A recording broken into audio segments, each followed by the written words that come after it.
Great. Hello, ladies and gentlemen. I'm Nick Pettis, and I'm joined by my wonderful Talon crew consisting of Dr. Michele Weber, Jesus Alcala, Eddie Landeros, Seydel Perez, and Professor Ron Newman. So we're going to talk about Star Wars because May the 4th is coming up. And if you're a big Star Wars fan, you know what that means. All right. So I'm going to start off with a quick question for each of you. So, what did you guys think of the last movie that came out so far? Going out the gate with that one. Yep. Okay. How about we have Jesus go first? Okay, is the last film Rise of Skywalker? No. Yes. Wait. Yeah. Okay. Yeah. Okay.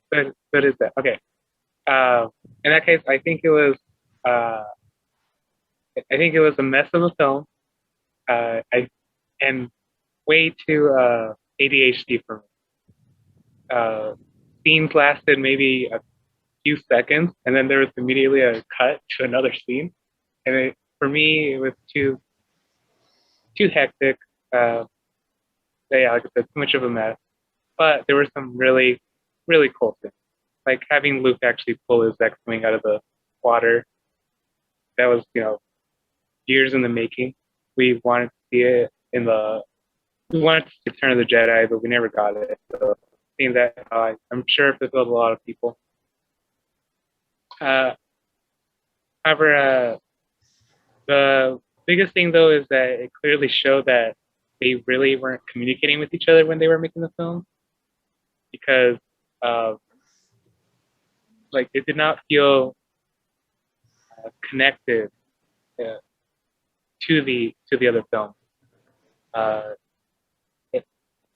and I think because it had to fit so much development into 2 hours, I think that caused it to be more rushed than it needed to be. And although I am that might be J.J. Abrams' style of just constantly camera shifting. I'm not too familiar. I haven't seen his other work, but yeah, that was really just an unpleasant watching experience. Just the rapid cut. Yeah, I was gonna say with the J.J. Abrams experience, you're totally right, because it feels like a roller coaster or like a thrill ride that he puts you on. With most of his movies, it's just like straight shot. Okay, like something's happening, something's happening.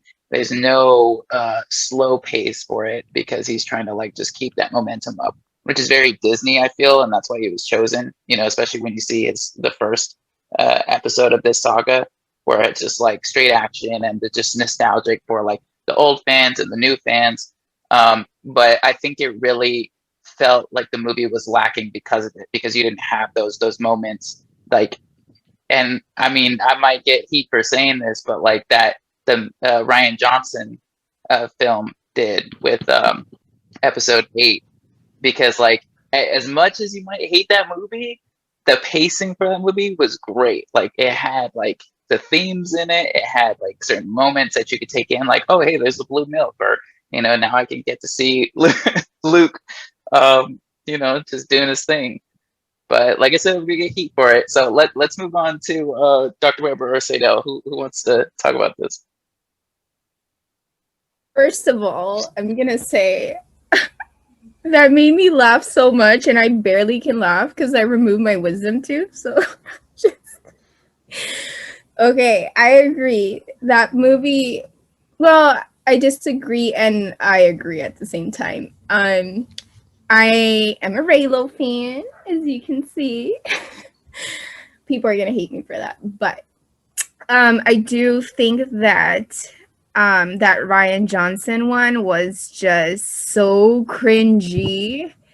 Like, even though I'm a Raylo fan, it was very cringy. And I feel like there was no absolute storyline there. it kind of felt like he just went as like kind of like as he went as it like as he goes, like not even thought about it correctly. I just felt like it could have been better.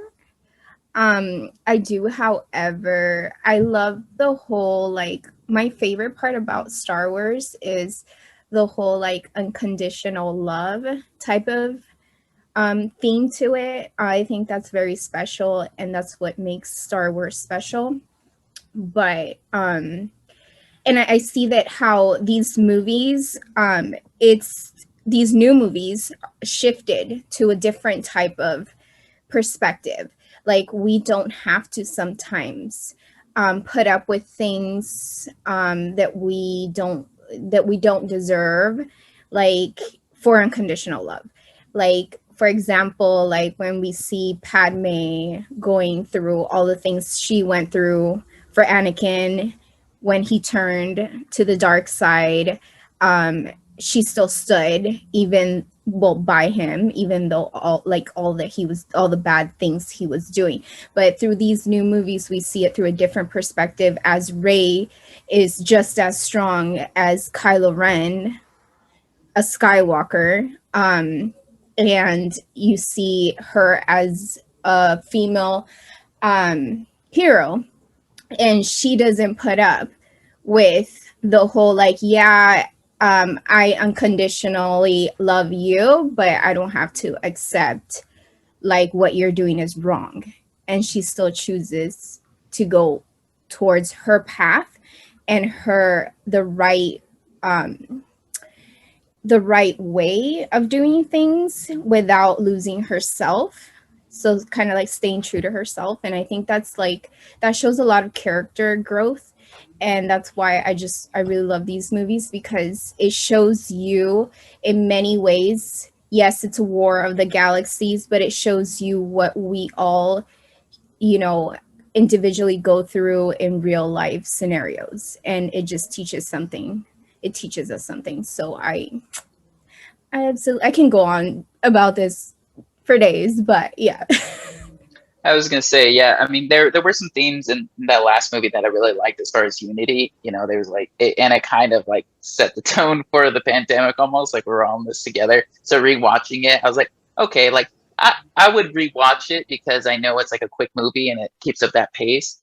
It's a movie that I would go back to. Whereas like some of the slower movies, and even the original, like I said, I'll probably get heat for it. The original series can be a little slow. So if you try to get into those, like, it can be, I don't want to say rough, but like I said, I'm gonna get heat for it. But anyways, we're gonna move on. We have actually a special guest here today. We have Mr. George Lucas himself here in the building. Mr. George Lucas, could you please introduce yourself? Tell us how you felt about that last movie. It's funny because when I was a kid, I saw Star Wars. I was actually 12 years old, and I identified with Luke. And as I get this old, I identify more with Lucas. So at least physically. Let me just say this, Seydel, I'm going to turn the background off real quick because we're gonna. Yeah, come on. Need to do this. So Seydel, you get a Jedi Ron for your comments, and for Jesus and Eddie, you get a Ron Vader because you're wrong. So I deserve it. Yeah. So as far as the with the last movie, and I'm gonna inspire people to go watch the last podcast that we did, because Star Wars, to me, the Star Wars properties are like pizza. There's no such thing as bad pizza. So it might be just a little bit different pizza. There is no Star Wars property that is a pickle pizza, and you'll need to go watch the last podcast to understand what that means. So there are no pickle pizzas in this batch. Some things don't quite work as well as you think they would, and I understand that for some people. But Dr. Weber might be able to identify with this as well. But there was a long time between movies, between Jedi and the Phantom Menace, and it was a a barren wasteland like Hoth and Tatooine put together. There was nothing there, right? There was barely internet. So you know what? Any Star Wars thing you want to give me, I will gladly accept it. So I'm not going to look a gift Star Wars in the mouth, even if I'm paying for it. So with that said, I didn't dislike The Rise of Skywalker. I might have narratively made some different choices. I would have liked to have seen some different things, but you know what? I enjoyed it. The pacing, yeah, was a little faster. That's J.J. Abrams. I can see how, because Rian Johnson did that middle one, the direction J.J. Abrams was going, Rian Johnson took it in a different direction, and then J.J. Abrams had to bring it back to complete his vision. It probably would have been better if he did all three. And I get that, you know, why he didn't, but that's fine. If you go back to the original trilogy and look at A New Hope and Empire Strikes Back and Return of the Jedi, there's a different feel to each of those. And your whole thing about the first three lagging, yeah, you get one of those again. So that's that. And these are staying. So I don't want to get the wrong impression. I love the original trilogy. They're the best. They're the best ones. So don't get me wrong on that. But whenever I think about them, I'm like, these movies are so cool. And I'm gonna go watch them after watching like the J.J. Abrams versions. I'm thinking like, okay, this is like going on the Pirates of the Caribbean at Disneyland versus going to Space Mountain. And I know maybe that's a little harsh, but I love Pirates of the Caribbean. That's probably like one of my favorite rides there. I love the smell of chlorine and just the pirates there. Like it's very nostalgic to me. So the original trilogy, it's worth the slow sip, if that makes sense. Yeah, Okay. I mean, we got to think about the fact that times have changed. That was many years ago, and there's different ways to, like, people are viewing things differently now. Cinematography is different now. Like, there's so many advances to technology. So I do, movies can be made even quicker than they would originally. So I think that has a lot to do with it as well. I do think the movie was still a little bit rushed, but I think it was because he was trying to fix all that was messed up with the Rian Johnsons. But I did read, because I was super obsessed with Star Wars, I would read every Reddit theory for the Last Skywalker, and seriously, everything that happened in the movie, it was like a fan theory. So I'm not even sure if he actually read through those and just went like, hey, let me just do this. Because every theory that I had read on Reddit literally happened in the movie. So it kind of felt kind of weird to me because I felt like I already watched the movie, without watching. Right. Wow. So let's go over to Darth Pettis, our Star Wars guru here. Nick, what did you think about it? What do you think about all this? Okay, so I've got to say, after I watched it, and it's going to be spoilers for those of you who haven't seen it, but honestly, it's been a while since it's been out. I was disappointed when they revealed that Rey was the granddaughter of Palpatine, even though I don't even know how that's physically possible, because in one of the trilogies, he literally... Huh? I picked that up in The Force Awakens.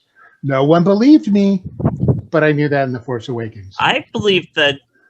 I originally thought when I saw the first two of the new series that she was going to be a descendant of Obi-Wan somehow, because look at the fighting styles of Palpatine and Rey in The Force Awakens and in Revenge of the Sith.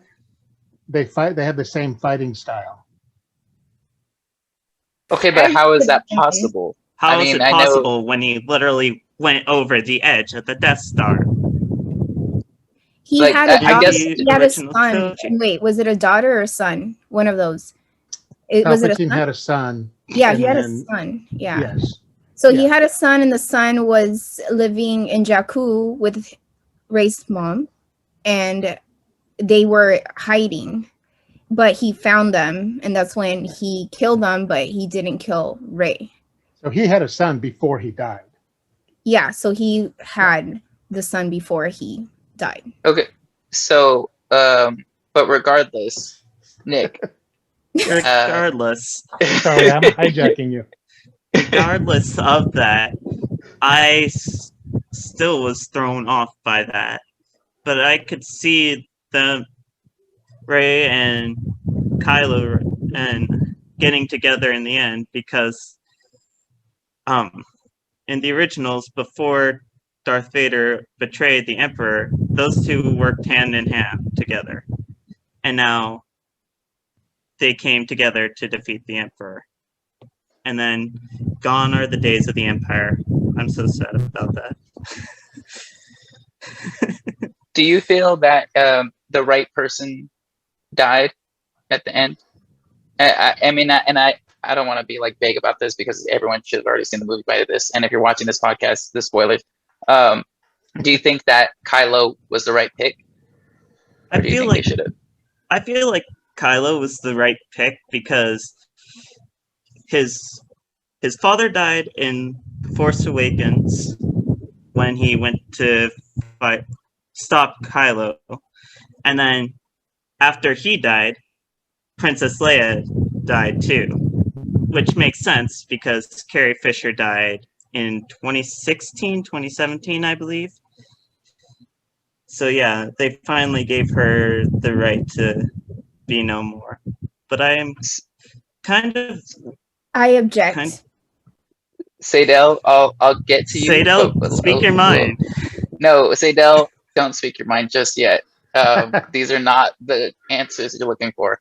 We're gonna go to Dr. Weber because I do want a woman's perspective on this, but I want to hear her perspective. Oh, okay. So to be clear, the very first Star Wars came out when I was 5 years old, and I saw it in a drive-in theater with my parents, and they used to hang the little sound things on the window. You didn't even run it through the radio, so that's how old that movie is. Okay, just to be clear. At that age, I was very impressionable, and I bought like everything they had. So action figures, trading cards, I mean, you name it. It was a huge part of my childhood growing up. And so to get back to your question, when the last movie I was fine with, I thought that it really tried to correct a lot of the things that went wrong in number 7. And the moment that Rey hands Luke the lightsaber and he kicks it back was the moment that my childhood was shattered into a million pieces. And I know people are going to disagree with me on this, but I really felt I wanted it to go a different way, and it hurt a lot to see that happen. So just my 2 cents. As far as Kylo and Rey, Kylo dies at the end. That's why I asked about the woman's perspective, is because like with Kylo, it's kind of like, I would say, a knight in shining armor. Yeah, I kind of feel like he got what he deserved, though. I mean, he killed his father in cold blood. He did kill Ben, but that was it. It was a test. It was like, because that's why he's like, I don't know if I have the strength to do this, and Han knew that, he was like, it's okay, like, I'll help you do this. So, I mean, yes, he killed his father, and yes, it's for the dark side, but it was like out of, I don't know. That's my out of what, Eddie? He killed him.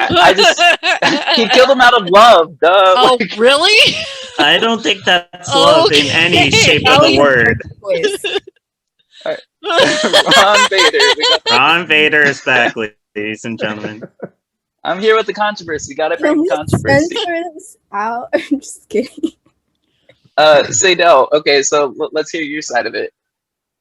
First of all, Kylo Ren is the love of my life. So you guys messed up there. I honestly, I don't agree because it's what everybody wanted. But to me, it upsets me because I'm like, if you guys were true Star Wars fans, you wouldn't agree with it, because Star Wars has always been about unconditional love and forgiveness. And Padme always forgave Anakin. And I know that Kylo killed his father, yes.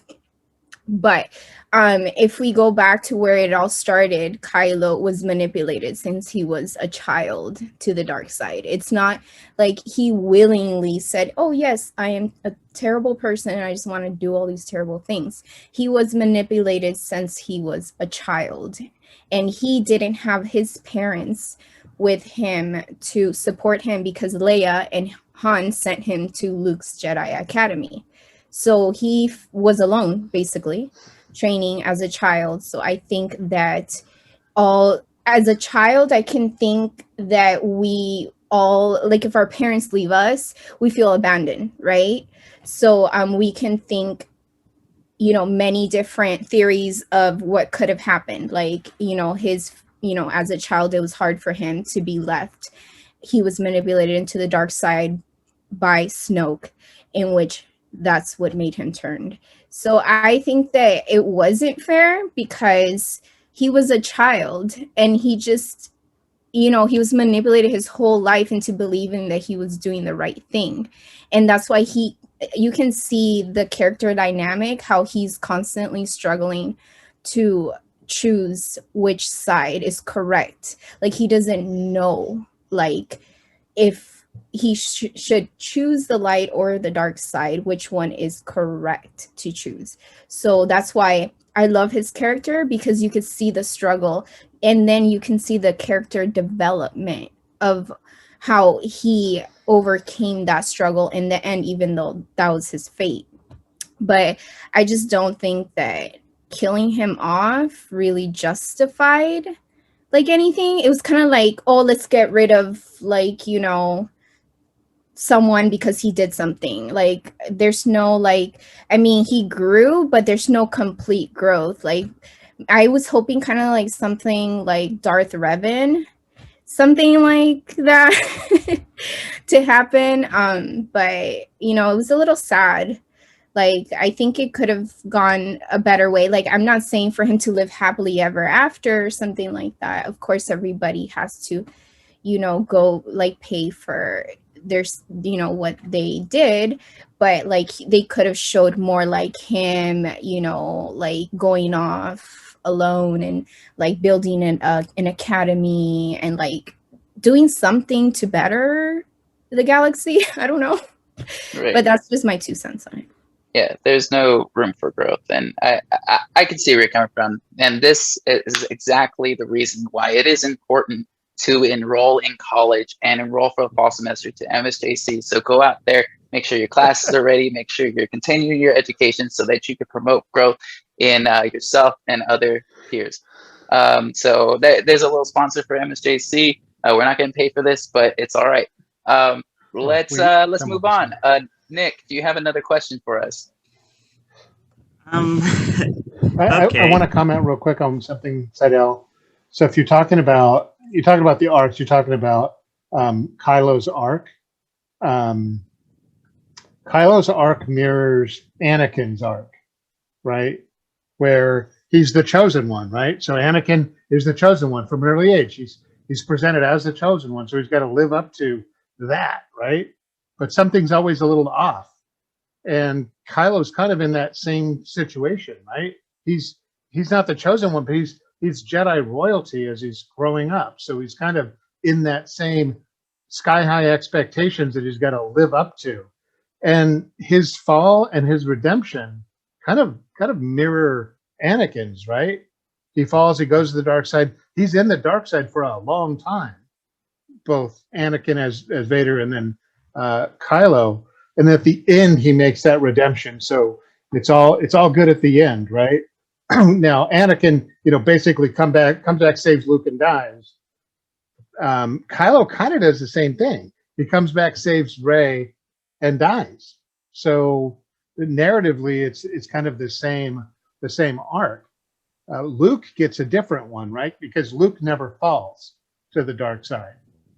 He gets I want to say not disgruntled, but he gets come on, journalism people, what's the word? Not dissatisfied dismantled. with he's dissatisfied with the Force, but instead of turning to the dark side, he turns away from both, and then he has to come back to it at the end. And we can see that in his decision not to burn the tree, because he makes that decision at the end. Now I'm going to save what's there, and then Yoda plays the trickster role and burns it for him. So I think also with just on the subject of loss and sacrifice, I mean, because you were talking about how it's supposed to be like conditional or unconditional love and whatnot. All of the trilogies deal with loss or like sacrifice in a weird way, with and it's family related almost. With Luke, he had his father who sacrificed himself to save the Jedis, to save Luke, and then in the prequels, we had Qui-Gon Jinn, who kind of sacrificed himself to save Obi-Wan, and Obi-Wan learned his lesson from that to become like a better teacher for Anakin, which I mean ultimately didn't work out. But then you have Anakin and Padme, where Padme, lost her will to live, giving birth to the kids, and that sent Anakin down a different path as well, because he didn't have Padme there to guide him, and he ultimately fell to the dark side. And then you have the new one with Kylo, you have, and then Luke as well. So they deal with the sacrifice kind of in similar ways. There's a lot of parallels. And Leia, believing and Leia, that her son was going to come back to the... and Han, yeah. So really interesting. But okay, good talk. Nick, do you have a question for us? Yeah, I do.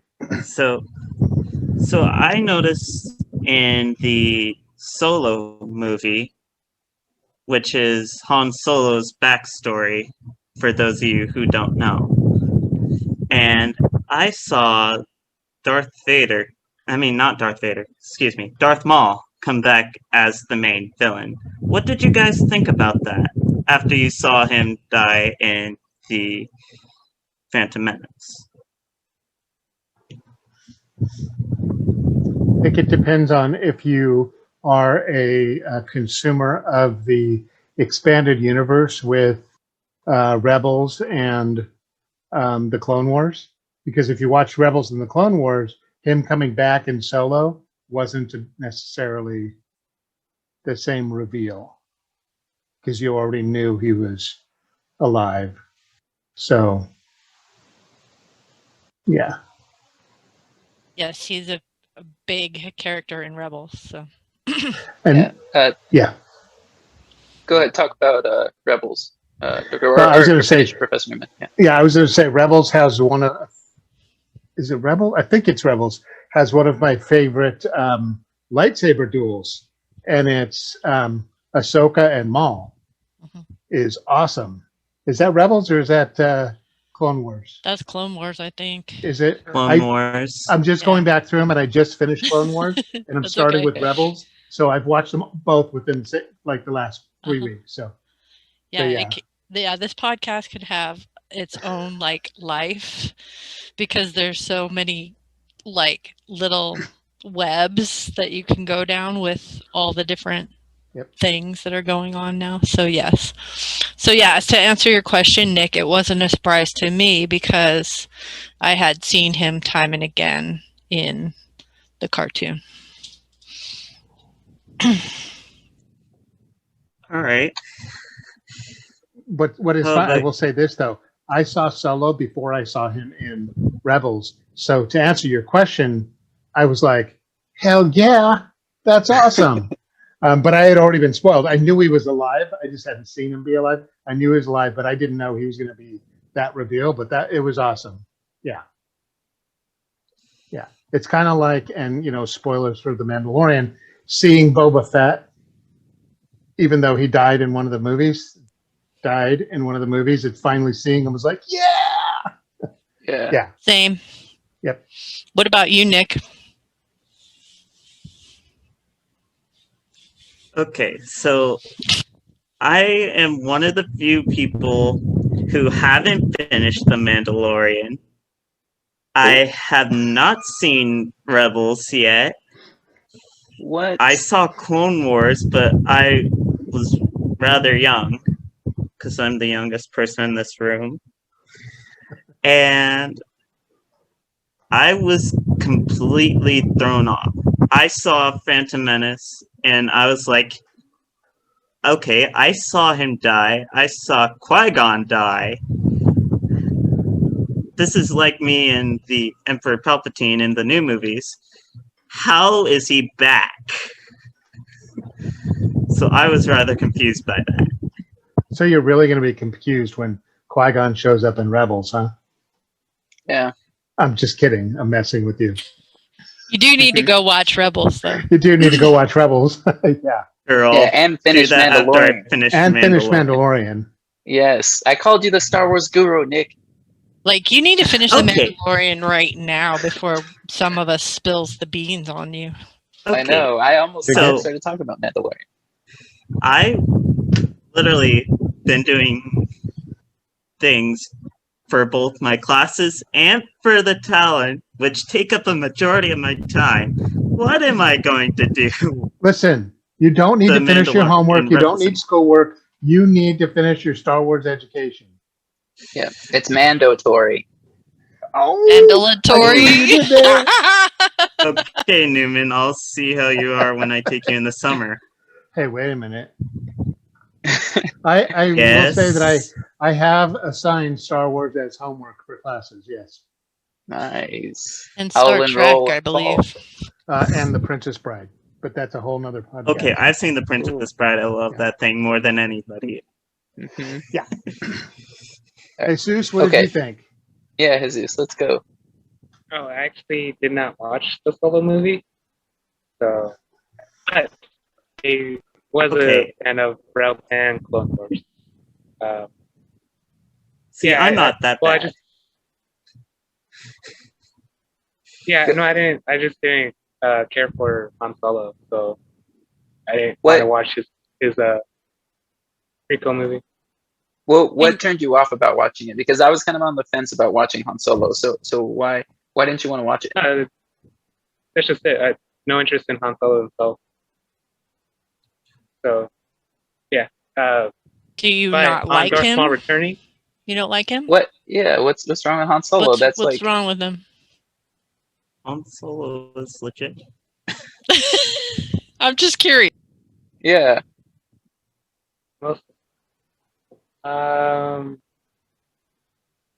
not. I'm not into the whole jerk character who, well, is a jerk and a terrible person, but manages to do good things. I'm not too into that. Do you feel like it's I found- kind of oh, go ahead. Him being him being assertive with trying to get Leia a kiss from Leia or something always made me uncomfortable. But again, that's just a trope of some people like the pursuer, the guy who doesn't really follow social norms, but in the end he does good things. So I guess they make up for the jerkness. That's a fair assessment.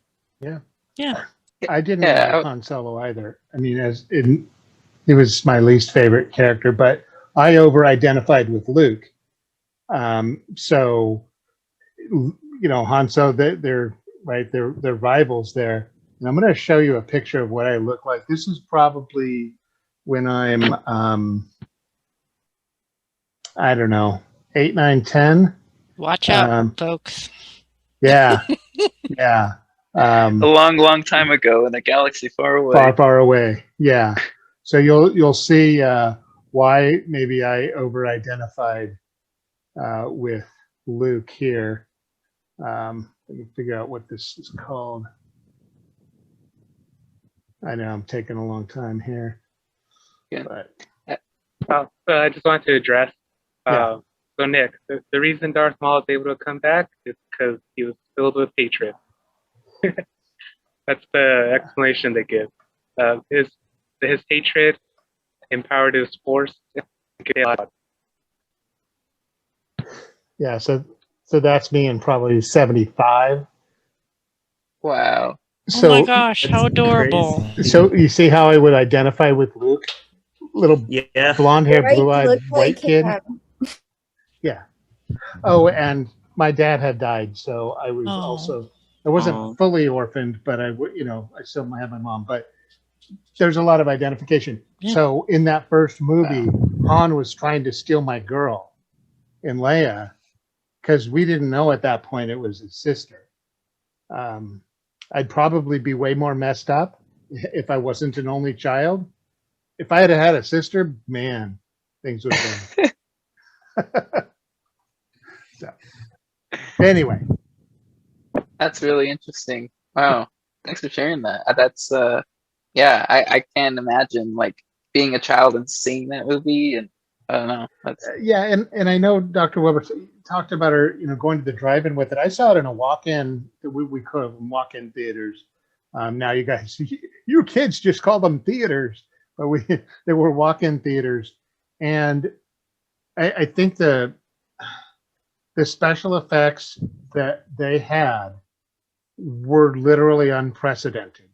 No one had that special effects, and specifically, and people don't talk about it a lot, no one had that sound. There were scents around, and there was you could go all the way back to Fantasia. Fantasia had 4-channel stereo Fantasound. There was that, but the THX sound, right? That process of sitting in the cockpit of an X-wing and hearing the blasters on either side, going was.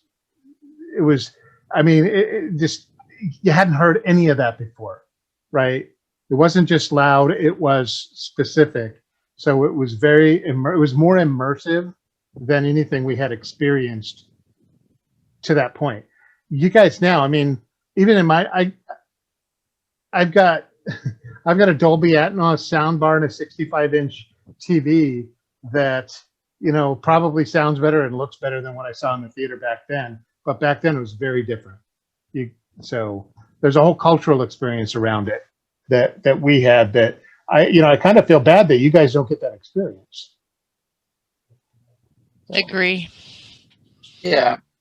I miss like waiting in line for the theater, and I mean I don't think we've had really a sensation like Star Wars for our generation. But going to the theater, I mean, I miss that experience of just like, especially waiting in line, especially when you're going with a group of friends that are going to just hype it up for you. It can make even like the worst movie like the best movie because you have that crowd that's like really engaged in the show. Endgame might have been that. That's probably the I was closest. about to say Yeah. we had Avatar. Endgame. Avatar was a cultural experience when it came Avatar out. was. The Yes. 3D. That that was was really people get were into seeing that. that like 30 times at the Right. theaters. It's crazy. So Yeah. yeah, that's true. Batman 1989 was like that for me too. Just that cultural experience of waiting in line for hours and hours with a bunch of fellow fans and then seeing the movie. And it was, it was the same type of thing. I know this isn't a Batman one, but this idea of you're seeing this, and this movie is the first of its kind. So Batman 1989 was the first big budget Hollywood A-list actor superhero movie that was out, right? Mm. I mean, you had Superman, and there were some people there, but Batman, it was a different experience from Superman. And now people said, but Superman, yeah, it was different. Yeah, Batman had some like darkness or just some tones about it that made it more human. Whereas Superman, I mean, he is an alien, and it just Superman saves the day again. And Superman, and I know looking back now, they both seem really campy, but it was a different was a different thing at the time. But that's a different podcast. Sorry. Yes. I have a I know question. we'll definitely cover that.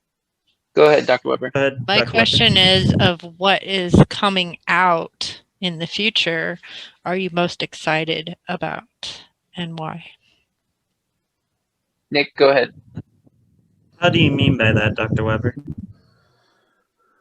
I mean, there's a Boba Fett show that's in the works. I think there's an Obi-Wan show.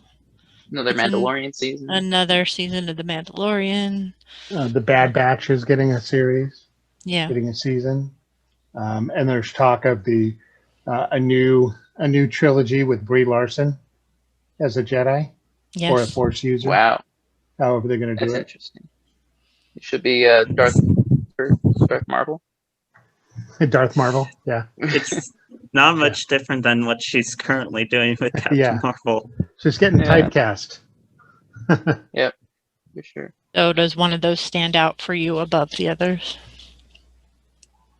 I have to say that Brie Larson trilogy one would be pretty funny to watch. And Yeah. that's who do they already signed the director? Is it who do they sign? Is it Ryan Johnson? Did they bring him back for another trilogy? That would be interesting. I would like to think see they a did. Ryan Johnson trilogy. I think they did. It's not Garth Edwards because Yeah, it's Ryan Johnson. You're right. yeah, Wow. Oh, yeah. yeah, So I it's think so. Ryan Johnson trilogy. So it's his vehicle, Yeah. and they're talking Brie Larson in that. Yeah. Wait, I for, could see. probably 5 years Go ahead, out, Seydel. maybe for what are they bringing him back? to direct. But what movie again? So Brie it's Larson. some of the stuff they're talking about is it'll be in the future. So I'm thinking it'll probably be a few generations in the future.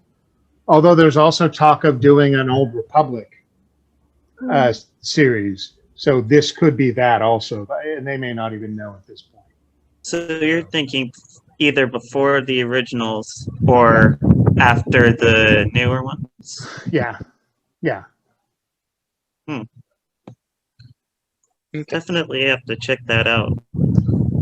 I got a question for you all. Since we're running out of time, I want to do a rapid fire of this one. So, in 5 words or less each, give me your favorite Star Wars character and then the worst Star Wars character. Describe them. Describe your reason in 5 words or less.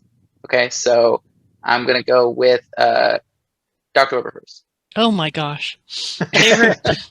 Favorite character would be Rey, just because she's a strong female. And I like that. A strong female with Jedi skills. Least favorite would have to be Jar Jar Binks, and I don't even have to say anything about that. Okay, fair enough. Misa C. Okay. Seydel, who favorite and worst? Obviously, Kylo's my favorite, but because his character is just, you just don't know. Like, there's so much to his character. It makes you think, like, what happened?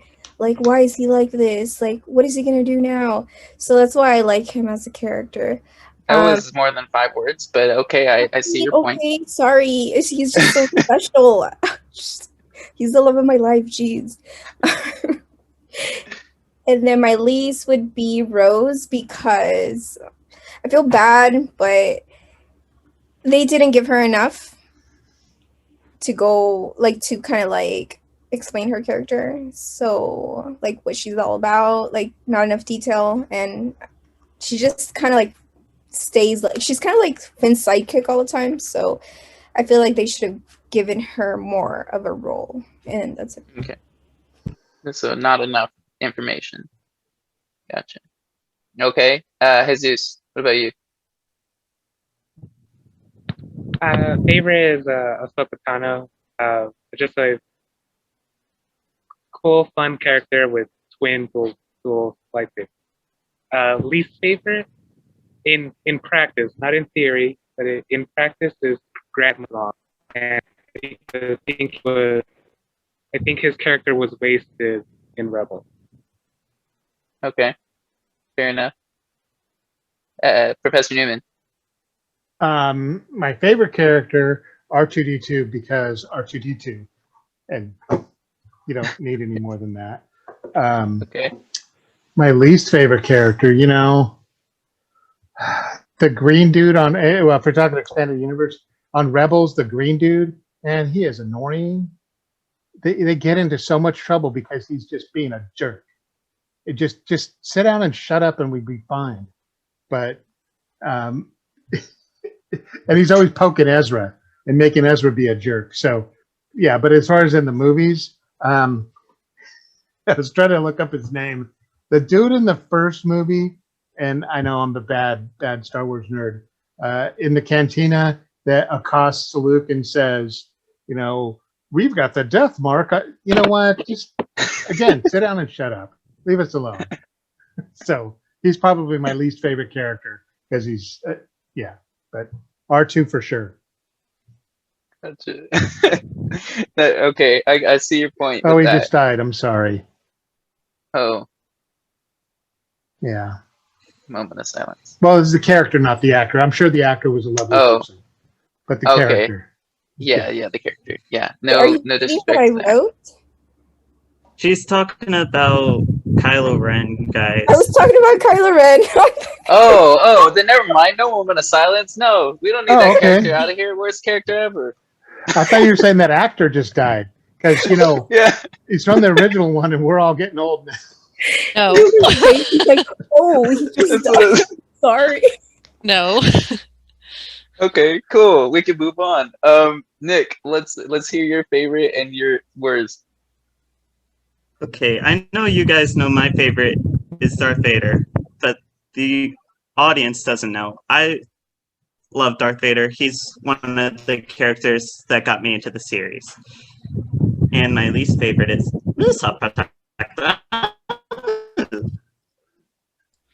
That was I a good just impression. I Yes. just hate Jar Jar Binks. I'm What? surprised Jar at Jar how well Binks. that It's just that That worked impression out, yeah. was. Yeah, as much as you hate him. But how do you feel about Darth Jar he Jar? just became Oh. Yeah. some more annoying. I wish that was the actual ending. I was hoping for Darth Jar Jar. I mean, that seemed like it was going to be pretty creative. I don't know if I would want to hear his voice again, but I think that's if they did a Star Wars what if, like they're doing with Marvel. Star Wars what if it wasn't Sidious? What if it was Darth Jar Jar? That would be awesome. Someone, you know what? Get Feige on the line right now. yes, Or not Feige. Is he taking over Star Wars? I don't know. I hope so. Filoni or get one of those people. Not Kathleen Kathleen. Kennedy. She already had the opportunity and she passed it. So Well, what I mean is, I'm pretty sure she's still in charge, is what I was going to say. for the moment, So you have to go to. Yeah. So you have to go to her. We need John Eddie. Favreau. Favreau can make it happen. There you go. We need Yeah. Eddie's favorite and least favorite. Okay, so favorite is obviously Mace Windu and purple lightsaber Samuel L. Jackson, and the worst is Baby Yoda. He eats Oh, frog What? eggs. how can you not like Baby Yoda? I don't. Okay, I'm not gonna say the worst, but I just don't like some of the themes in there. When in the episodes, I was like, But okay, Baby Yoda's innocent. Never mind. But not Newman, Baby show Yoda. him the license Professor plate. Newman, we need Ron Vader now. Show us Ron Vader. Okay, I take my answer back. Anakin Skywalker is my other worst. Why? Because he hates sand. And he's a creep. He's a creep as a kid. And I mean Hayden Christensen, Anakin Skywalker, not any other Anakins. But sand gets everywhere. Yeah. I mean, it does. My daughter doesn't like going to the beach because sand gets everywhere. I mean, Tatooine, Yeah. Go not the most watch desirable place. the compilations of Anakin being Okay. Anakin. Okay. Yeah, it's pretty I will. for all the vision George Lucas had, the dude cannot write dialogue. Mm-mm. That's true. Okay, well, those are our favorites and our worst. We talked a little bit about the last movie that came out. Nick, do you want to close us out? Alrighty. Thank I you have a for joining controversy. us. I have a controversy I want to throw out. Okay. Two of them, actually. Okay. First, in Return of the Jedi, the Ewoks give Leia a dress to put on. How did they have a full-size dress for a woman if they didn't already eat one? That is a good point. Because they were going to eat them. What? And second controversy. No. Second controversy. Padme. It was never established that Padme was force sensitive. So could Anakin have been using a Jedi mind trick the entire time? And then when he thought he was dead, she was dead, he stopped doing it, and she lost the will to live because Anakin was using a Jedi mind trick the entire time. That is why he's the worst character ever. That's what I'm saying. Yeah. So That's I'll leave you with mind those blown. things. Yeah. I think to answer your first one, I think Ewoks change, or humans change into Ewoks if they've been on the planet for too long. That's what happens. That's why they had to close. That's just me. But controversy. Think about it. Someone's rationalizing that a woman didn't get eaten. I'm gonna go look this up now. Yeah, everyone, go look it up. Yeah. Find out more. Get back to us. Nick, take it away. Ready. I'm going to try this again. Thank Sorry. you for joining us with the Talon Talks. I'm Nick Pettis. I'm joined by my wonderful Talon crew, Dr. Michele Weber, Professor Ron Newman, Seydel Perez, Eddie Landeros, and Jesus Alcala. If you're not already, please like and subscribe to our YouTube channel. Follow our podcasts on Spotify or wherever you get your podcasts. And comment down below in the comments on YouTube, who is your favorite and least favorite character? Thank you for joining us. And may Happy the Star Force be Wars with Day. Yeah. Bye, everyone. Bye. you. Bye.